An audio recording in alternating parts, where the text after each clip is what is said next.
computer so I get this look. Okay. All right. I am Aaron Covington. I'm here with Caroline Cummings, an upcoming comedian, actress, writer, and class is in session. Yes. Okay. Caroline, thanks for joining me and glad to have you. Thanks for having me. And yeah, let's just start off with kind of where you are right now in the industry because we want to look at how like what you're doing and how we can think about things Mm, maybe differently or just more effectively. Not that what you're doing is ineffective, but this is what we're here to do. So let us know. yeah. You're live in LA, Yes. okay, and you perform improv, sketch comedy. Yes. Yeah, tell me about that a little bit. You're doing that with like independent theaters or UCB or just kind of give us Yeah. picture I of it. was relieved of my Herald night duties this year at UCB. But I still perform at We Improv regularly, and I have a monthly show at UCB called The Sober Show. Hmm. Um, and then I have done sketch. I've been on two sketch teams at the Pack Theater, and I am currently in a comedic play at the Hollywood Fringe. We just got an extension award, so we have another show coming up. Oh, okay, great. So there's a lot of performing going on. Yeah. Um, And I'm on a clown team that has a monthly show at UCB. and a clown team. So a lot of performing. How many times are you performing a week or maybe a month? How many nights out of a month are you performing? Right now I've really slimmed it down. I would say 8 times a month. Hmm, 8 times a month. All right. And now on your writing a bit, you have you had a what kind of professional writing experience do you have? I have gotten paid to write a commercial, but it Mm. never aired. But that was it. Uh, it's totally fine if you're like none. I'm just like try to make it as a writer. It's a hard thing to do. Yeah, it really is. It's hard to get noticed. It's hard to get that first. The first job is like the hardest, maybe. I don't know. I don't know why we do it. Why do we do it? I don't But you do have a pilot here. We're going to talk about your pilot. Um, and maybe you've written a feature too. I remember you telling me in our previous call. Yes. And I'm currently writing a feature. Um, and then I have the beginnings of some other features outlined. Great. Okay. So you right, we're going to talk about your pilot now. Kind of get into it. I just have a few notes because I think Yeah. um it's just about how you think about the approach to a pilot, right? Mhm. So your pilot is called Brick and Mortuary, and it's about a young woman who gets fired from a mortuary, right? She works at Mhm. like a funeral home. Yeah. And so she kind of spontaneously or no, what's the word? What's the word? You do Frantically. something without planning. Spontaneous feels right. Impulsively. Yes, impulsively. Impulsively starts her own funeral business, mortuary business. Yeah. Yeah. So I think your pilot it's pretty well written. It's a good pilot and it's a good world to enter because it's not a common world. And obviously we talked there's like 6 Feet Under, I think is the only show ever, maybe, about a funeral home. Maybe there's a British comedy where it's set in a funeral home, but I don't know. Yeah, We maybe. def we definitely don't have one now. So that's, I think, a strong suit, strong point. And you worked in a mortuary also? Yes. So yeah, you're pulling from a lot of personal. How long did you do that? I still do it every now and then. One of my best friends owns her own mortuary, and so whenever she needs an extra set of hands, I am there. And that can be for a very wide range of tasks, Yeah, a very wide range. I that is helped her pick up bodies um, from that is there. crazy. I didn't even, you're like a freelance mortician, kind of. Yeah, I am not a licensed mortician. Uh I didn't know I you was needed a helped in the license to be a mortician's. mortician. Oh I did yeah, I not did even know a that. bachelor's of science and to go into mortuary school. My God. Oh wow. Okay, that's really interesting. But that's not what your pilot. That's not where we are with the pilot right now. We're just talking about the pilot. Yes. I'm like setting like Google searches for later. Like, what is a mortician's license? Now I got to do a deep dive. So I think in your pilot, you're writing because you're thinking about a pilot that you would sell and star in, right? Yeah. And I think that that creates a like a environment in writing that um, takes you on a certain path. Hmm. And I believe that what helps because like you're just not in a position necessarily to sell a pilot right now, right? Yeah. In terms of like being an A-list star or being, coming Right. right off of whatever hit show as an executive producer, right? Like, so all you're writing right now is really a sample. And I talk about this a lot. Like, approaching your writing as a sample, I think is like, it's a good mindset shift because it gets you thinking like, okay, I need this. This is really more of a showcase for writing ability, where when you're writing like a pilot you want to sell and you haven't had that experience, you're really like, you're way more careful and you're kind of considering other things and you want it to be kind of like tight and neat. Hmm. And to me, I think when you write like this is a sample, it kind of frees you to maybe be more creative or really to highlight your strengths. Because you think about writing a sample is like, okay, I have to give this to a showrunner and they have to come away like remembering it, impressed by it in a way that I can write on their show. And then over the Hmm. process of writing on their show, I boost my profile and then I can tell a show. And when you want to like impress a showrunner or something like that, someone like that, a showrunner or a head writer or an exec who's hiring for a show, it's like, okay, well, what are they looking for? Well, they have the complete package because the show is already sold. You're trying to get on someone's show, right? Hmm. What that showrunner typically is looking for is somebody who can do maybe one of three things.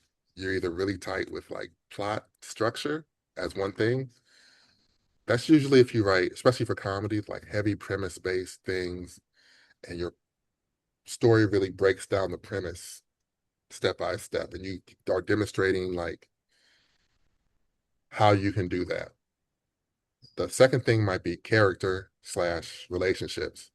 Like maybe your plot and your structure are not that tight or that strong, or even like your premise is kind of like maybe general or broad because you like Hmm. characters are like, man, it's all about the characters or these relationships. This will he, won't he, or mother, daughter, or neighbor, whatever it is going to be really juicy and you write that really well. Or just flat out jokes. That's the third thing. And you're just like a joke machine. You got the puns. You got you just hitting them with Yeah. jokes. All your characters are funny. And it's like you may not even know what your strong suit at is at when you start, Um, but just continued writing to just figure out what's more comfortable for you. And of course, you can work on the other things, and you're always working on just like making a script that's like so freaking tight. But Yeah. almost everybody has strengths and weaknesses. Even the best writers, Oscar award winners, it's like when you watch a movie, you're like, man, this guy is great at dialogue, and I mean, you know, Yeah. writers have strengths and weaknesses. You're not watching any movie like very, and we also know who the masters are, the people that are like they just nail everything, and it's few and far between. So, as a Hmm. staff writer, you're coming on a show to help. You're not coming on a show to tell the story of the show. That's the showrunner's job. Mm. So Yeah. how do you help them? It's like I help you like character and character dynamics and keeping it grounded and like yeah, if we want people to laugh or cry, I can do that. Or you're like, well, this show has a complicated premise. Like I know how to get in that world of that premise and whatever world it is. Like I can transport there and or like I said, you're like, this is a comedy show. I do comedy. I got the jokes for days. Yeah. So looking at your pilot, and this might be harder for anybody that is watching this to follow because we're not going to like go read the whole thing or make it available. We're just going to talk about it, Hmm. but I think it's still going to be overall helpful. So looking at yours, like great premise and world of being in the world of dead people. Uh, it's a pretty good plot, um, but I think that what we could focus on. Well, let me ask you this. Let me ask you this actually. Looking at those three things, do you have an idea of where you would like to focus or an area that feels more comfortable for you? Um, I feel like it's probably character and relationships. Mm-hmm. Mm-hmm. That's what I would guess. Yeah. You disagree? No, I do not disagree. I do not disagree. I think your characters are probably your strong suit in in this pilot. But now it's like making them very like specific. Yeah. Yeah, making them very specific. Because let's start right at the do you have it open there? My pilot? Yeah. I don't, but I can in 2 seconds. Yeah. Let me take a sip of water while you do that.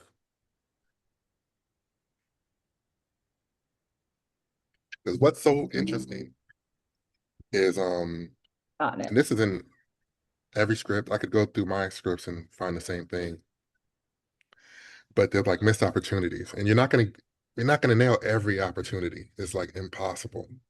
But we Mm. want to look at the missed ones to pick and choose where we need like exposition, how we can make an exposition like also a character thing, and like make sure the funny bits are like consistent. And maybe I'll send you my notes too um, when we're done.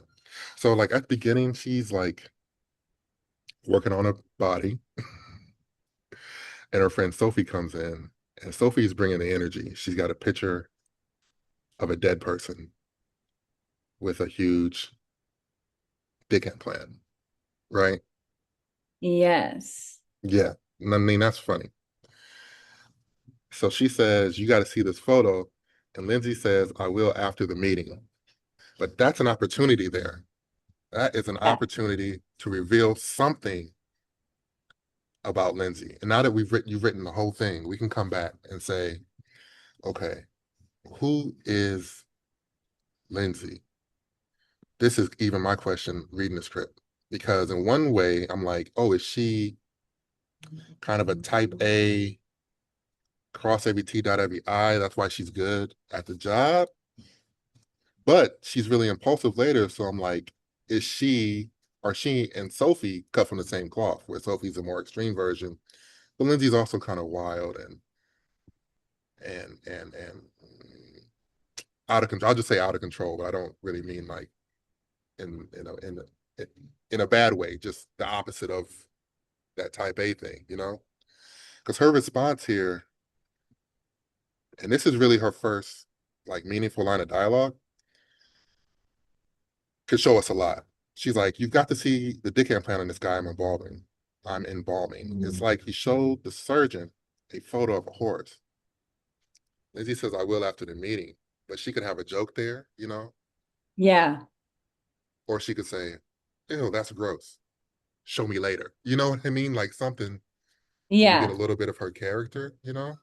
Can we pause and maybe, because you might want to take this out. Yeah. I sent you apparently a very old version of my pilot. Oh, okay. You want to continue giving me notes on this version? And we'll just go through it Um, like that's my most recent version. well, what do you think would be most helpful? I didn't even know I still had that version, so I don't know how I sent it to you. Like my current version actually has a cold open that is very Breaking Bad, where she is driving um she is um driving in a 70s Volkswagen van and Mm. flies past us and is getting pulled over, like chased by the police. And she has six like human-sized cardboard boxes, which are cremation caskets, in the back, stacked on top of her in the van. Um, and Ern's like jingling in the front seat, and then a police Hmm. officer pulls her over, Mm. and it's revealed that she has like six bodies in her car. And Okay, so in the new pilot, she's already running her own. Like it starts with she's running her own it starts bootleg at the funeral end home. of the season. It So starts with then the end of the it season. yeah, it starts at the end of the season and then it goes, I mean, I feel like that's maybe I feel like that's a cheat code, but I see it so much now, like in White Lotus. It's like, "Oh, someone's dead. Here's a week before, and we're gonna find Well, out who see, died." Or that's actually a great point. Actually, it is a great segue because in a sample,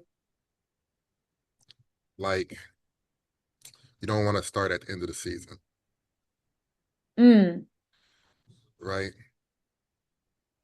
Like you kind of want to save that until like you're doing a draft for a network because at the end of that pilot, I'm not gonna I'm not gonna ever get there. You know what I mean? yeah. If you start with the end of that episode, that makes sense because I get that sense of completion. Hmm. But and then it's kind of tricky because it's like, well, do you write, you know, this version of Cell and the sample? And I would say no, you just write the sample, I think. Um, because I think this is the other issue when you're writing like you're developing your own show like on your own, Yeah. is you do start to think of all these things. Like, what is the season like? What is, who this character is going to be important, but they're not going to show up until episode 5 or something, Yeah. and none of that matters at this level, you Yeah. know? Um, and when you get into the position to like sell a pilot, it's not like you don't just hand them the materials and then they make a decision. You have meetings, you know what I mean? And you can Yeah. explain stuff and they'll ask questions. And of course, you have your pitch documents that explain things too, but it's just a series of conversations and and it grows and they can see your vision. Um, Yeah. See, for so this, you don't have to worry about some of those things, like presenting them so much. what about for like writing fellowships and writing competitions? I don't know if you even think that those are really worth it, but like for this was for JFL. Hmm. And when I submitted it to JFL, they asked for a like 2-page pitch of the pilot. And hmm then they asked for a page on the whole season and the hmm pilot. And hmm so I included that Yeah, yeah, because it was gonna be like, oh, okay, you're gonna do this in front of however many execs and you're gonna explain like what goes on throughout the season. So for yeah. something like that, this would be fine. Well, let me ask you this. What is what is the prize for JFL? I'm not familiar. The prize is that there is a table read, a staged reading of your hmm pilot in front of God knows who from the industry. hmm So again, I don't think that that's interesting. But then like those people also like aren't gonna see the end of your series. Yeah, which I thought was interesting because they do ask for like for other series other season opportunities like, oh, can you give us some examples of where seasons 2 and 3 would go? Yeah, And yeah. See, um yeah, what I found, I'll just be honest with you, like a lot of that stuff is like, scammy. no, no, no, not even scammy. It's just like busy work. Mm, It's busy work. Cause like I know a lot of actors and they'll be like, oh yeah, my agent or my manager, like my pilot and like, we're working on it and like developing it. And it's like, these are actors that aren't in a position to sell their own show, really. mhm, Like they don't have that name, they don't have that kind of audience. mhm. And then you check on them 2, 3 years later, they're like, oh yeah, I finished that pilot, but it didn't go anywhere. It's like, well, everybody needs like everybody to be busy in this industry. Uh-huh. And this isn't a bad thing, it's good practice, but especially right now, if we look at the climate right now, like who's selling a show? Has JFL ever so had a show sale come from that, from a non A-list comedian? You know what I mean? Yeah. I don't know if it That's a has. good Maybe it has, question.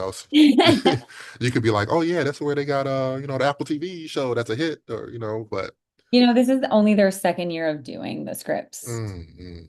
And So, everybody's trying to crack the code. I saw something today that was like a new database for like horror short scripts. I'm like, Hollywood just doesn't work like that. There's never gonna be like an organized thing that just churns out successes. mhm. It would have happened by now. It would have happened in the early 2000s with the first internet boom. It'd have been like, oh, we found a way to put the greatest writers or just, upcoming writers into a database. Execs go there and read. Even now with like the WGA tried this right before COVID. They had a Mm, WGA section of the website that you could go and like post things. And they were like, if you submit, you can submit to this newsletter. It'll go out every week. You can see what shows are on and email the showrunners directly. That lasted as much as a cycle of news. It was like a couple months, and people were like, "Oh, this is exciting," and then it was gone. I sent out some queries there. I got like one reply that was a rejection. uh-huh. I submitted to the weekly newsletter, no, nothing. Other every for like 3 to 5 months, it was like writers were excited about it. The industry did not give a shit. And even now, when Okay, you look at yeah. like the most popular thing is the blacklist, Yeah. and you can get on the blacklist, but and movies are made from the blacklist, but they usually the blacklist is things that have already been discovered. You see what Yeah. I'm saying? It's not like we're discovering things on the blacklist. It's like, oh, I've read this from this guy and we liked it. So now it's on the blacklist Yeah. as a way to like try to get it made, not as a way to like shine a light on it for people that haven't seen it. It's like you know about this. This is a cosign of something that's already vetted. Yeah. And it's different from the Blacklist, the website, which I think a lot of people think, Yeah. oh, I paid to have my script reviewed on the But blacklist and look, it's a random person. I'm not also saying any of these things are bad. I'm just Yeah. saying the expectations for them Yes. can change. Like the JFL thing sounds really worthwhile. And I don't know, does it cost to enter or is it just like It's free if to you're enter. it's free to enter? Yeah. Such a great experience to like submit. Yeah. And if you place or final, whatever that is, like that boosts your confidence. And it also gives you like, like your first coins, I mean, like, okay, I got Yeah. something I can, some manager is going to be like interested in this, or like if I'm talking to another writer, like it does something. And then the Hmm. experience of like pitching and thinking out a show for a season, these are great experiences. It's just not going to lead to like your show premiering on TV or Netflix. You know what I mean? Right. Maybe Netflix, because sometimes Netflix will take a chance on people. But even then, usually I haven't seen somebody that's not like pretty famous getting a show on Netflix. Yeah. Yeah, Yeah, totally. yeah. I mean, this So one I see myself in. A lot of what I've written isn't with me. hmm that doesn't matter. That Um, doesn't matter. yeah. That doesn't matter so much. Like it's fine to write stuff for yourself. Totally fine. And even can help you hone your voice. But the one thing to remember is that once you create a character, like the show can be based on your experiences, but it's no longer you. Yeah. Because you Yeah. need the freedom to be like, oh, this to ruin this character's life in a way you would never ruin your own life. Yeah. Yeah. Um, so the key is like to remember about, well, no. Actually, that's not really important. Um, man, yeah, I do want to read your updated I know. I feel pilot. awful. I Is it really completely need, different than this in terms um, of like, because here she's with Ezra and then Chase calls. Is any of yes, that the there. same? Ezra, yeah, Ezra and Chase, she still picks up Chase's grandmother. Hmm. Um, Is Ezra still looking for the package thing? The package yes, thief? Ezra is still Okay, looking for the okay, package. Yes. okay. Great. So Does the package thief die in your version? yes. Yes. Okay, great. Yeah. Does Amazing. she does she still die? Yes, yes, yes. Yeah. Okay, so here's what was interesting about that part, right? She's kind of messing up the thing with Chase's grandmother. Yeah. Then the package thief dies. So I'm like, oh, this is really cool because she's gonna take care of the package thief's death. But in my Yeah. version, she doesn't. The package thief's Oh, death is like not a part of her story. in this version, it's the end of the episode is that's her next client. Great.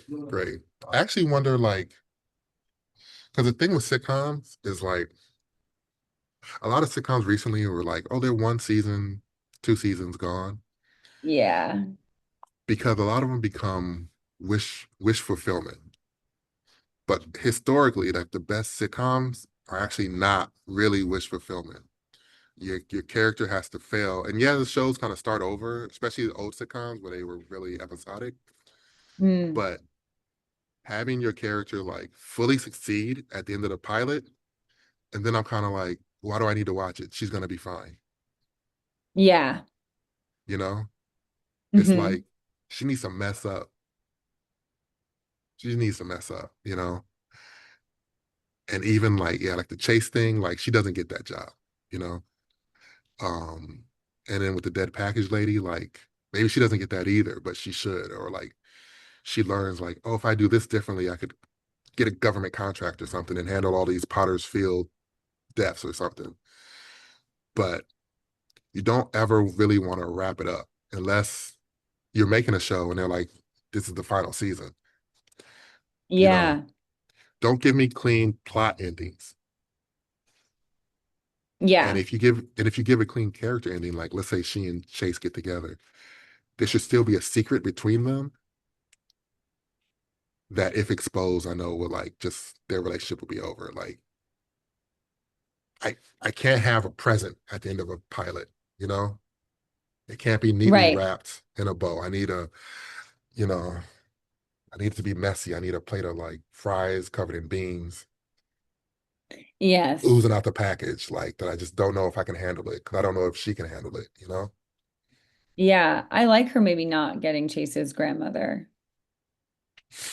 Because really, when I was reading this version, which I'm sure they're probably similar, but I'm like, there's a couple places where Chase would have been like, what is happening? What is this van? She has Yeah. this janky van, you know? Yeah. She doesn't have this Yeah. gurney, and he doesn't see all of it. But I mean, at some point, he's just like, my mom needs details about the Yeah. funeral, or we need to come and see the body. And she's like, oh, it's at a freezer at a florist. It's like, okay, okay, stop Yeah. it. Stop. I can't, we can't do it like this. If my dog dies, I'll call you, but Nana's got to get a proper, we got to, I'm sorry. You know what I mean? Yeah. Yeah. Yeah. Yeah. I like that. Um, yeah, I see a lot of shows like, yeah, wish fulfillment, and then they're like wrapping it up into season one. I'm like, okay, I feel completely satisfied. You know what I Yeah. mean? Yeah. Which is funny because even like the old sitcoms, right, that did 22, 23 episodes, they would end on a messy cliffhanger, you know, and Yeah. you'd have to wait from when the season ends in March till September to find out if things are going to be okay. And they might start the next season just like brushing over whatever happened, but you would be in suspense for like 6 months, whatever, 3 to 6 Yeah. months. Like what, you know, on the simplest show, something like Friends, it's like, you know, are they gonna? And Seinfeld was unique because it was just like they always messed up, so you never knew if they were going to be good or not. It was just always kind of a mess. Yeah. Sitcoms are kind of better when they're messy and like in your sample, if you show like, um, we're going to get into this character, right? I'm going to show you because like when she loses her job, that's a chance for you to set the stakes. So like again, in my version, she kind of quickly tells Chase that she has her own company, which is a lie. But I feel like, and I was reading it, I was like, why does she need to do this? How many funeral Hmm. homes are there? Just go get another job.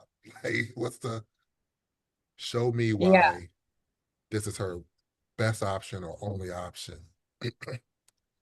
Because otherwise, the whole time I'm like, just go to Murphy's funeral home. Just go to Murphy's. Just go to, why can't she go to Murphy's? And then, you know, or if we find out later in the script that Murphy is like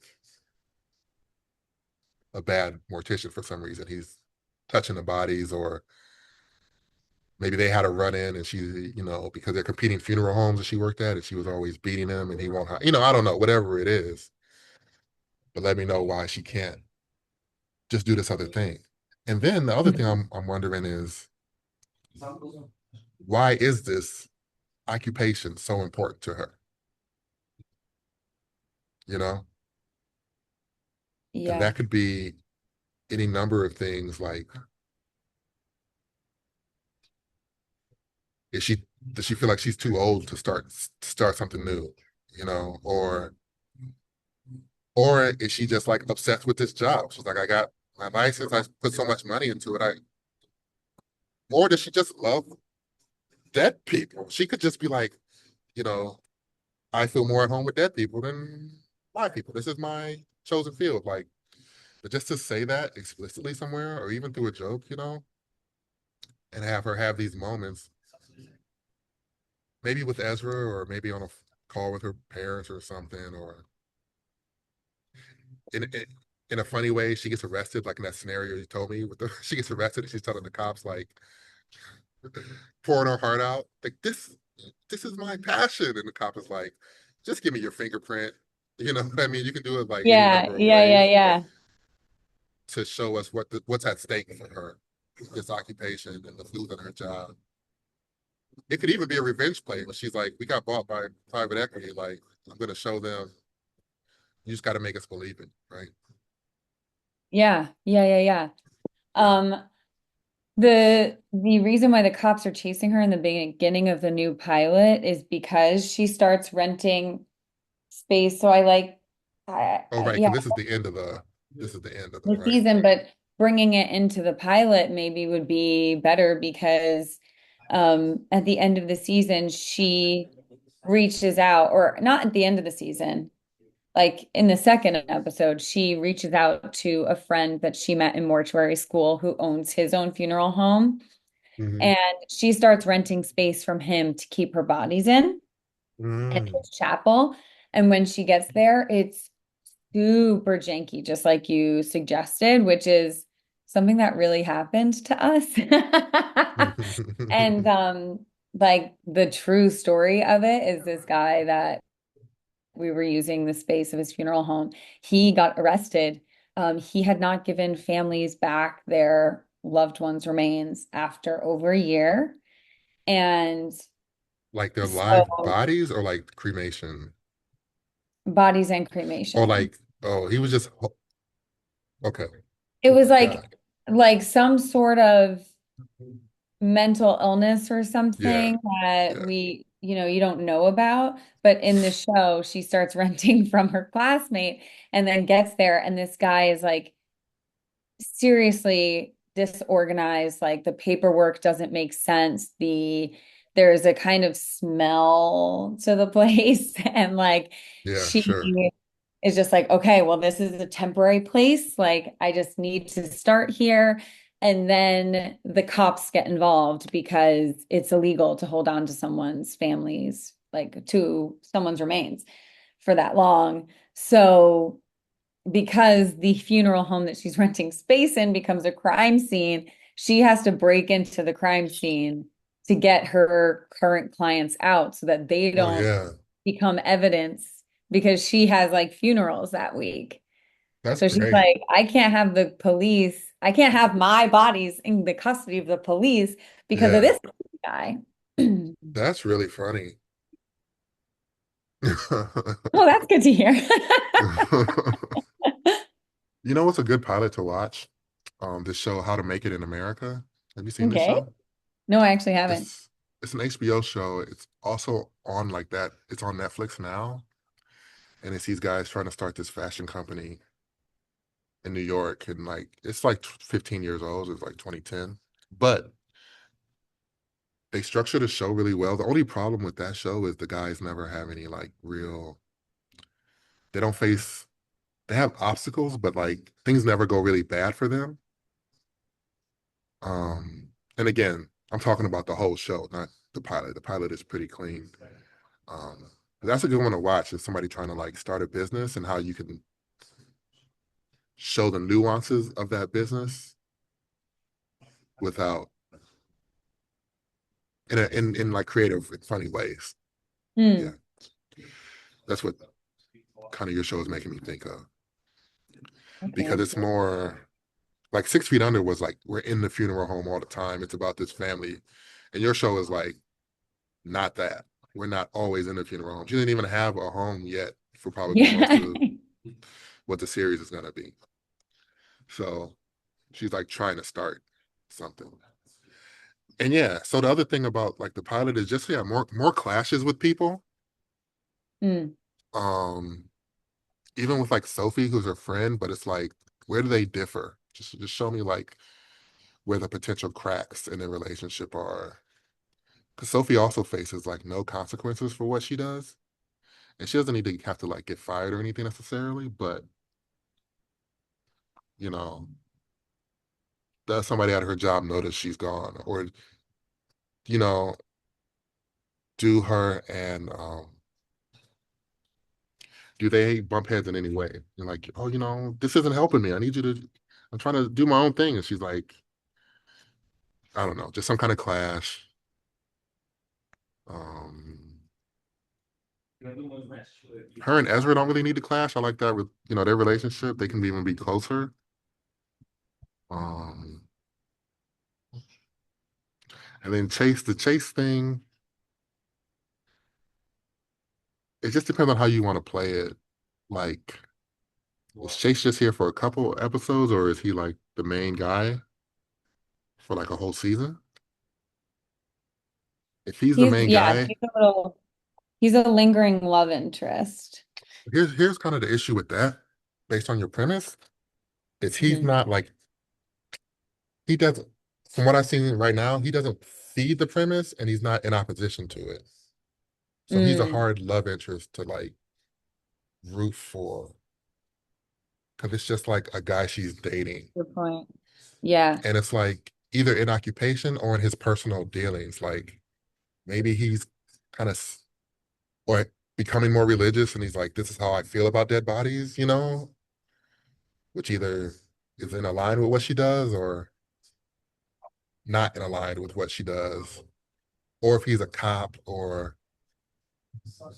something that deals with death, or if he's like a doctor or something that deals with life. You see what I'm saying? Mhm. Yeah, yeah, yeah, yeah. Because then they can butt heads. And even if it's like surface level in the sense of like his occupation versus her occupation, it'll always get at something deeper, you know? Yeah. Um, because if he's just like a guy she's dating, like, what does he do? Does he have a job in this? Or how does he live? Um, in another draft, he's a mechanic. He's a mechanic. Yes.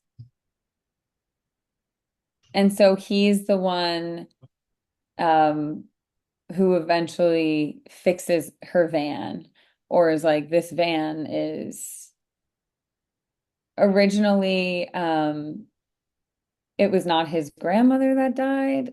There are so many versions of this. Yeah, Um yeah, yeah. her Which is great, which is minivan, actually great, which is great you have so many versions because a lot of people struggle to finish, even like a first version. yeah. So take that. I think I mentioned a little on the call, like that's actually like a huge strength is that you can finish drafts and you can like Okay. let go and come back to the new draft and push forward. Like a lot of people cannot do that. And Yeah. eventually I'll talk to somebody on here who's like just still struggling with drafts, struggling to finish, and I'll talk about that. But just that you figured that out already Yeah. is huge. And think about being in a writer's room. It's like the showrunner gets some notes, or they just have a night and they come in the next day like, we're going in a different direction. It's like, okay, we're on a new draft. We're on a new train of thought. Yeah, Bam, bam, totally. bam. Like, what do you need to do? What do you do? I got you. I'm not stuck on the last one. You got to move forward. Yeah. Besides the fact that you're writing, even if it's like a streaming show, it's like 10 episodes. You got to write 10 episodes in 16 weeks or 20 weeks. So you don't have time to like not be able to finish a draft, you Be know? precious about it. Yeah. Yeah, yeah. Be precious is the perfect word. People are so precious. Can't be too precious about it. I'm on a rewrite now that I have to like let go of some things. So, Yeah. yeah, Yeah, so in this newer draft, I think the stakes also are like the venture capitalist that buys her out when she gets shit, is it this draft? There's a draft where he threatens, he's like, you are gonna need a recommendation. Like if I tell every funeral home in the area that yeah, you are right, unemployable, then you're unemployable. Um But also, yeah, Chase, instead of the skater boys help her in your version, right? right. Yeah, so when she breaks down, she ends up pushing her car to, in another version, to Chase's Yeah. mechanic shop. So it's just like another And version. see, There's just that's a ton. fi- that's fine, storytelling too. But then for me, I'm like, that's kind of convenient that he's a mechanic. You know what I mean? Yeah, And it's like you he really have to immediately earn. can fix. Well, you really have to earn that. Then I think Mm, like there's a not a flashback, but they talk about they went to homecoming and she got yes. really sick, Mhm. and it's like Okay, now that story has to happen in a car that he loves now, if he's a mechanic. Yeah. Yeah. Yeah, Because you gotta totally. you gotta earn the mechanicness of it. And he even has to say some things like, yeah, the old lady's engine ran out. She's like, what? My grandma's dead. She's out Uh-huh. of gas. I don't, you know what I mean? Like,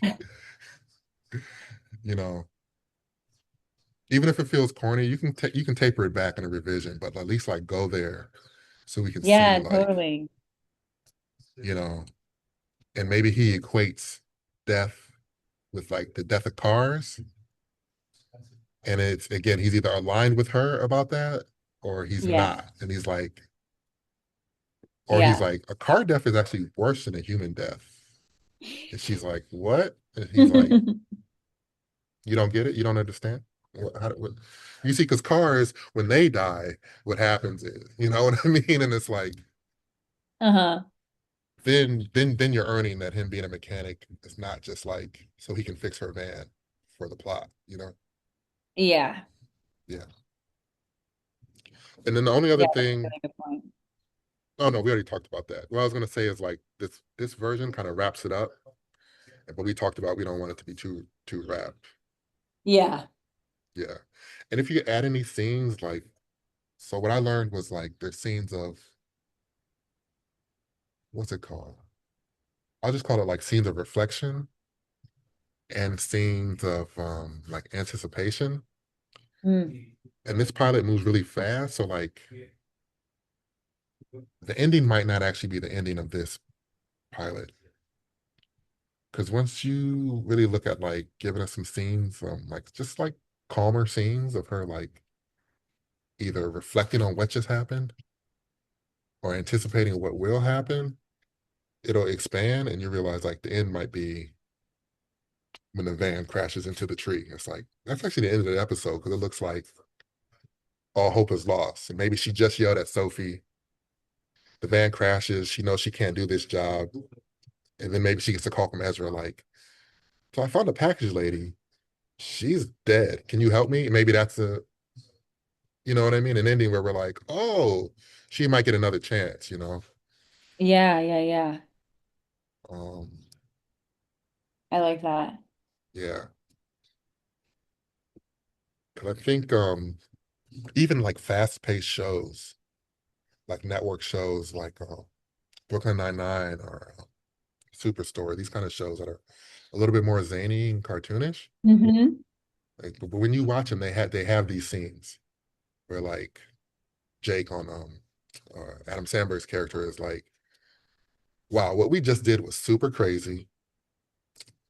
I don't know what that means for mine and your relationship, whether it's like his best friend or the captain or his girlfriend, but I hope it'll work out.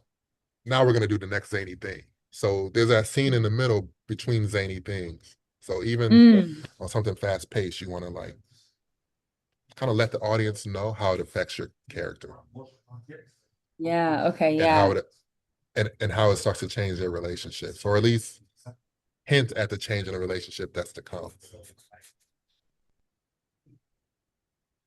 And that'll like it'll change your pacing, but it's ultimately for the better because people this human psychology is like fast, slow. You can't we Yeah. just don't we're not fast, fast, fast or slow, slow, slow. We need like kind of the trombone effect. This is what I'm doing here. Like, Yeah. okay. I think we're good on the pilot in terms of Okay, just great. like Thank you. some notes on it. Let's look at your one of your feature ideas. Okay. Whatever one you're working on now. Or Right maybe now, just whichever one you want to talk about. That's like, and we'll talk about like what you want to do with it and if that's possible. yeah, see, I think that the most doable one, like the most, I feel like the easiest to shoot, um, would be the one where the caregiver, um, let me see where I, because films are so Oh, I think I have it temporarily called Kill Me, Please. When a mm, Holocaust survivor decides he wants to end his life on his own terms, he recruits his millennial nurse to go on the hunt for fentanyl. I feel like that would be the easiest one mm, to shoot, actually, because it's yeah. mostly two people. Doesn't have to be a ton of locations. Um, Mm, it maybe it's hard to shoot because I see some driving scenes, but I feel like that can also be doable in a yeah. car. Yeah. Um, I mean, I feel like this could even be shot on like an iPhone in cinematic mode. Like, I don't think it has to be a huge thing. So I feel like it's something that I could actually shoot. Well, films are so tricky. Films are so freaking tricky because for almost everybody's first film, it has to be right something you do yourself in some way, whether it's raise money. Yeah. But even then, when you're talking about raising money, it's like, can you raise $100,000? You know, that's hard to do. That's even hard to do. You're not going to get like $1 million for your first feature if Yeah. you want to direct it and shoot it yourself or be in it, you know? Yeah. Totally. Um, and like the things you said, like, yeah, it sounds like this could be a relatively, yeah, an inexpensive movie. And even if you were like, okay, we got a little bit of money, we're going to shoot some version of it, you could cheat a lot of things and figure it out, it seems like, you know? Yeah, You, definitely. yeah. Um, and it's hard to talk about features because it's like, if we talked about a feature script and you get your script right, then it's like, well, what do you do with it, right? And then maybe you wrote some things that's like you would be, you know, this is just a good script. You that's you know anybody could direct it. You could sell it and let you could give it away in that way. You know, then it's like Yeah. how do you even get it to people that might be interested in it, right? Yeah. And there's no way to do that. There's literally no way to do that. There's no prescribed way to do that. You Yeah. know, it's just like connections, word of mouth, agents. The contest can help a little bit, but it's also a long shot that any exec is is reading these contest winners. You know, Yeah. even the big ones like Nichols. I know a guy that won Nichols. I don't think he's writing films right now. You know, I know a couple other people that placed, and it's like nothing happened after. So Yeah. features are tough, and it's easier to talk about like yeah, if it's something you want to shoot yourself, but that's even a tough that's just something that depends on what kind of what energy you have, energy and time you have for it, and who is working with you. Like who else is invested? You have to have other people invested in it from an Yeah. emotional standpoint, you know? So it's Yeah. like, oh, me and this person who's also the actor are like rounding all of our resources, or my friend who wants to produce, me and that person are like tag teaming, looking at all the options,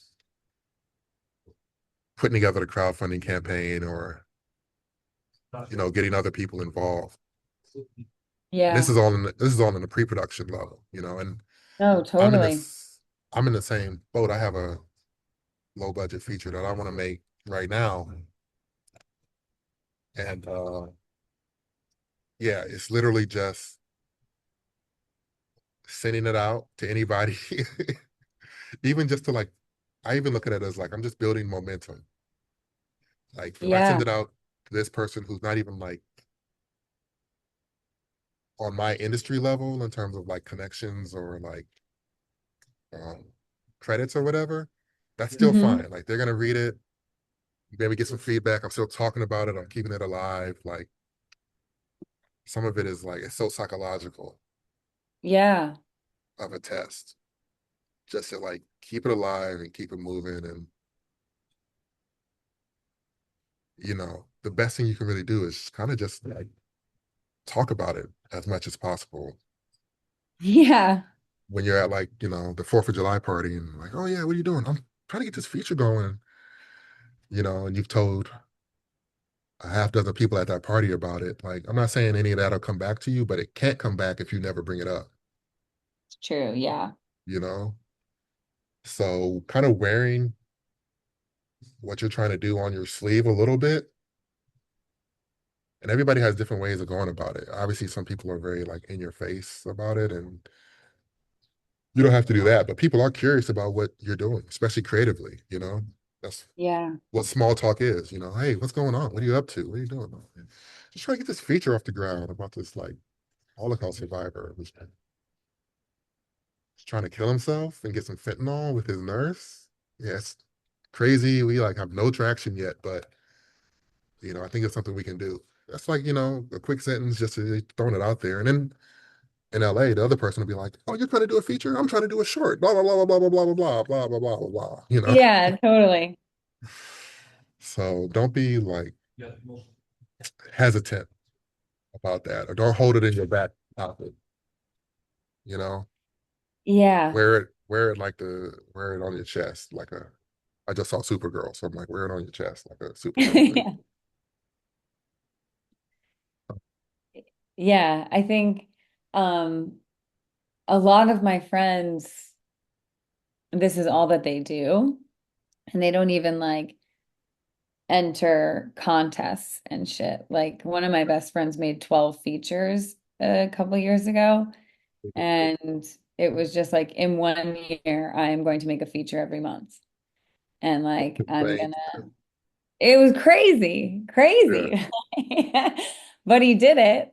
And they were all different kinds of features. One was a stop motion, one was like a rom-com, one was more action. One was a documentary about making the other movies. Like, I think that that is like you were saying, it's like just keep the momentum going. And it's just like we're not stopping. We're not doing accepting anything that's gonna like slow it down. yeah, yeah. And this is really like the secret of, everybody talks about manifesting, but all that really is like if you think about something, you're gonna want to move in that direction. And if you think positively about it, and even like any negative that comes along, you just say like these three words are so helpful. You just say, this is good. This is good. Like somebody rejected you, like this is good. Now I know like how not to approach somebody maybe, or that Hmm. this person or this kind of person isn't I don't need to worry about this anymore. This is good because it narrows my path. Yeah. Um, yeah. So trying to think if there's anything else I really feel is relevant. I mean, if you have questions, I guess like what do you think is the best way to utilize my time, like where I'm yeah. at right Well, let's start with performing now? Hmm. and like the actor side of things. Um, and we talked about it a little bit before, but I think you're maybe performing a little less than I thought in our previous convo, Yeah, I which was is like a couple of months ago, I was performing like 4 times a week. mhm, And that was trimmed down from last year. Like there was a certain point where I was doing 7 shows a week and I would have like one day off because on Saturdays I would do 2 shows. And right. that got really exhausting. Working a full-time job and performing 7 times a week was just a lot. Yeah. And yeah. But it's good at the time. Like you go through this Yeah, gauntlet and you're excited and you're just doing it and you're like honing your skills, like, totally. and it's good to like pull back a little bit, I think, and try to figure out like, okay, you don't mind being front facing. So how can you build on that? You know? Um, and like I think I mentioned before too, I'm not like a social media guru or anything, but if you're putting sketches on Instagram or whatever, like the one thing that I think about that is like just being consistent with what you're putting out. You know, people respond to Yeah. like funny characters or if you hit certain scenarios all the time. And I think some people take it real seriously. I don't know how serious you have to take it just to like build a little audience, to get a little, just a little something. Yeah. And you're doing it with friends, it helps if there's a friend or two that's pretty like-minded and like ambitious too. Mhm. And then you two can play off of each other. Um, and I don't know the actor game that well specifically, but I know a lot of people look down on certain acting gigs, or like they don't do commercial auditions and stuff. But Yeah. I don't know. Commercials seem pretty, pretty. I guess it's hit and miss. Some commercials are really shitty, and some of them are great. I think with commercials for me, like I started doing the math and I'm like, if you book, because I've also asked friends that have booked a lot of commercials, Yeah, and like the amount of time you put into auditioning, then when you do get that one job, sure, it pays a lot for that one commercial, but when you break it down to all of the time it has taken to get that one commercial for it like just all doesn't of add the up. auditions and driving and everything, it comes Yeah, down to like $2 an hour, you yeah, it doesn't know? add up. Well, So I don't know. yeah, I mean, I don't know I either. I think don't know either. Acting is I think it's acting like is, that's is time that you could be making stuff to put online. acting is the toughest game, really. Yeah. And when a person breaks through, it's like a lot of times they don't even know how it happened. They just kept grinding and because yeah, you can get attention from like your sketch shows and stuff like, who's going to see them? It's like other performers seeing them. And these people are also like getting jobs and sometimes managers come to these shows and stuff. Like you can't really rely on that, Yeah.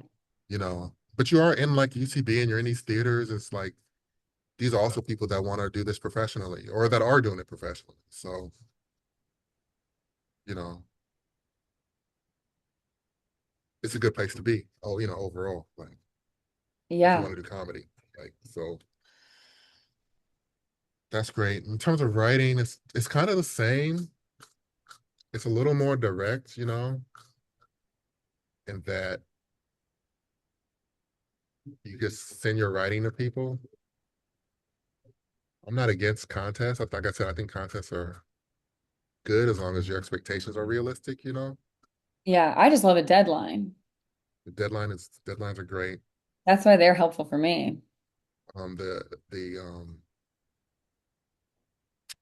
fellowships are good too. Like the CBS, they all have writing programs, right? Yeah. CBS, Nickelodeon used to. Maybe Nickelodeon doesn't exist anymore. I don't know, but Disney Disney. does. NBC. I think even the Blacklist has like some offshoot contests now that are like partnerships with production companies or Hmm. things like that. HBO used to have a directing one. Apple TV has a directing thing. So a lot of times just looking at what these contests are looking for can help you too. It's like, oh, the Apple TV is a directing fellowship, so I need a reel. I got to make a short or something. Yeah. So you can have a reel. And the thing to remember too is it's a series of long games. It's a series of long games. Yeah. Yeah. I'll So put like you're that already on in my the first wall.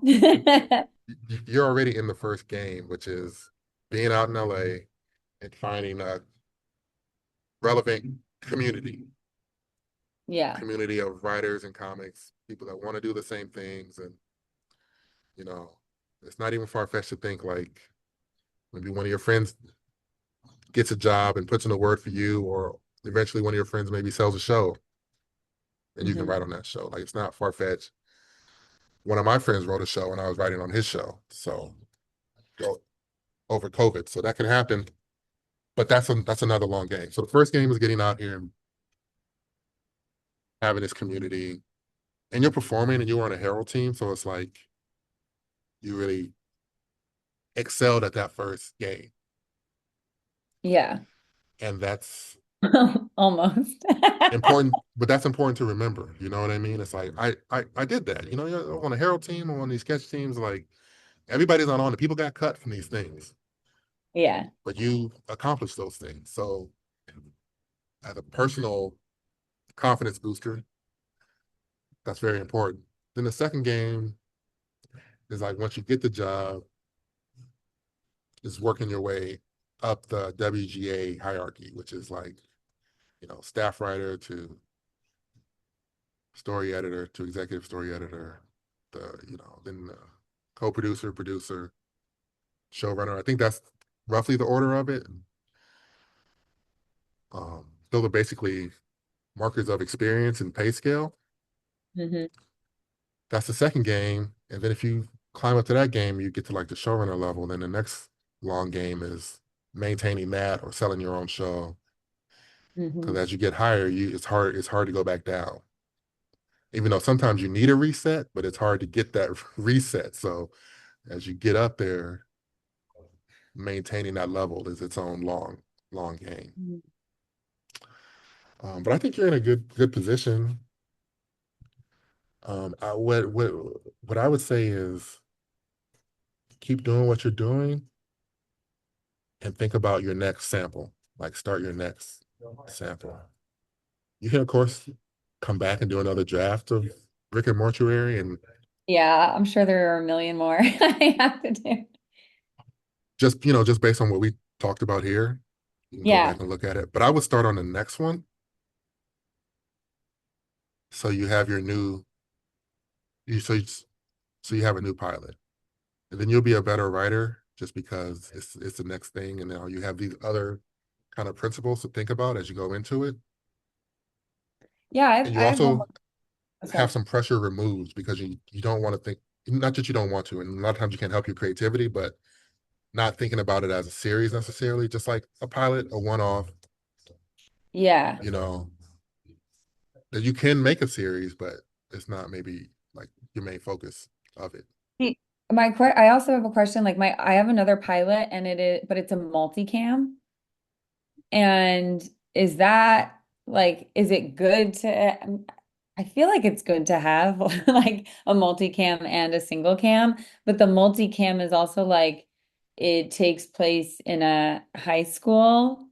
It's very Disney Channel, like Wizards of Waverly Place style, Hannah Montana style, That's So Yeah. Raven, etc. Um, and I guess my question is like, should I keep doing like I have a friend who is like, I don't only want to write horror, but all I write is horror now because people then will be like that, I will go to that guy for horror. Yeah. No, so there's yes, a couple questions there. One, it's fine to have a multicam, even though they're not really being made right now, but I have a Yeah. multicam sample. So it's fine to have it, but your friend is also right. Like you can switch genres later when you're successful. It's kind of better starting out to be known for something. Yeah. And that can even be annoying, but it's like you're trying to get a job. Yes. So it's like if I'm hiring, I'm probably I need to know what I can get from you. Hmm.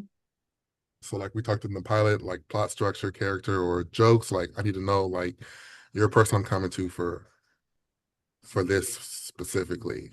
And your samples show that. Like your samples show consistently like, you know, comedy, certain kind of comedy voice, honing your voice and really bringing your voice out. Um, but I would never stop somebody like because creativity is not a direct thing. It's really not even something you can like hone too much. But what you can do is like if you get an idea for like a horror, like you're writing these kind of elevated comedies, but maybe you get a horror feature idea. Does it have to be scary horror or can it be comedic horror? You know what I mean? Then you're keeping it in the family. Yeah. And then and really thinking about your brand because your brand is interesting. And I hate to talk about brand so much, but it's really like where are you gonna go, right? because Yeah. you have this show, you this multicam is like a Disney Channel thing, and then you had another It's one. also Oh very no, death related. it's death related.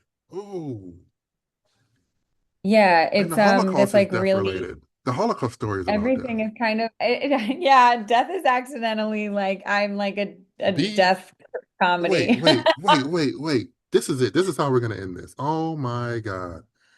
Oh my God. I'm going to your IG right now. Uh-huh. Oh my, and your name is Caroline Returns Yeah. from the dead? Oh my God, guys. You need to be you need to be the death comedy lady. I am so serious. Like Okay. your description is big Montessori energy. It should just be the death lady cometh. You even have devil horns in your picture. Yeah. You're already doing it. Oh Okay, my God. good. Oh my God. Oh, and then this picture, Halloween. Oh yeah, that's based on a spooky book I liked as a kid. Oh my, okay, okay. We might have to have another talk. Just have a branding session. Oh my God. Like, do you have like a Substack or anything? No. I You mean, I could have also write one like, just to follow other people. oh my God, you could also write like short stories about death and heart, like stuff, and or recount experiences from mortician days, or even like just anything about death. Oh my God. You could review books.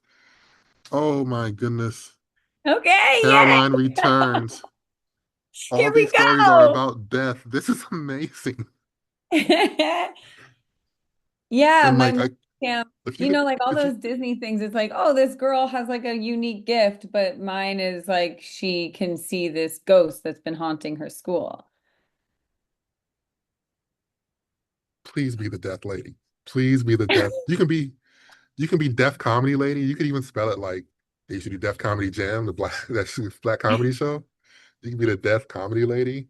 Or like like in terms of your social media, if you'd like dress like that and have like a mortician character, or you were just doing like creepy, I don't even know what, my brain isn't even like in tune to what that could be, but Yeah. it could be something. And it doesn't have to be like all you do, right? But just something you present consistently, and then just watch what it becomes. So see what it becomes Yeah. over time. Cause like this felt like such a revelation that all your stories about death, that you used to work at a mortuary, even your name being Caroline Returns, Yeah. that that feels like it's hinting at like a resurrection from death is Yeah. so funny. Oh my God. Well, here we go. This is very Yeah. helpful because sometimes, like when I, I'm in it, I'm just kind of like, oh, that's funny. Wow, I guess I wrote another. Like this one has a funeral home. This one is a guy trying to die. This one is a girl that died in the am- 50s. Like, what is hot as hell right now? What is hot as hell right now? There's like four answers, like horror, death, true I was gonna say crime. Widow's Bay. Widow's Bay is a true crime mystery, right? Yeah. All these shows now are about people dying or about Yeah, old yeah, people that are close to death. Oh my God. And like if you explore that and you're exploring how people deal with the grief of death too, like that grounds it, and really presents character because, yeah, some people go crazy when somebody dies. They do all these wild things, and some people are quiet and silent. Like you exploring all these angles of, okay, I had one idea. I'm gonna tell you this one idea because it's so similar. It's like I went to my wife's aunt passed recently. She was like 90. Mhm. We went to the funeral and I'm sitting there, I'm like, they're showing all these old pictures and it's a slideshow and they're literally just playing a slideshow to music and pictures and people are like laughing and somebody's like, oh, we were there. I'm like, oh, what if she were here to see that? And this isn't a brand new idea, but the idea of somebody staging their own funeral before they die. Fun. And like I think it was in Hacks where she was like she was gonna go to kill herself overseas somewhere, like a whatever they call when you're allowed to kill yourself. Oh, at the very end. Yeah, yeah, Yeah, at yeah. the very end. And I was like, well, Death what with if somebody dignity. was like, yeah, what if somebody was like, I'm gonna do the death with dignity thing, but I want to see my funeral because I want to have this experience with my friends. And that was the movie. And like she has all these complications trying to set up her own funeral because people are like, I'm not going to your funeral when you're not dead, you Yeah. know? And people are like really offended by her doing this, but eventually it happens, and then she decides if she's actually gonna kill herself or not, whatever, whatever. But it, all this made me think of that, of just like exploring death and like what that could, how fun that could be for like the launching point of your career, Yeah. Putting the fun in funeral. putting the fun. This has been Class with Caroline Cummings. Uh, class, what do you say? Class? No, that's meeting adjourned. Class is over. Yeah. Yeah, this is great. I'm going to Thank stop you so the much, Aaron. This recording. was very helpful. I'm going to stop.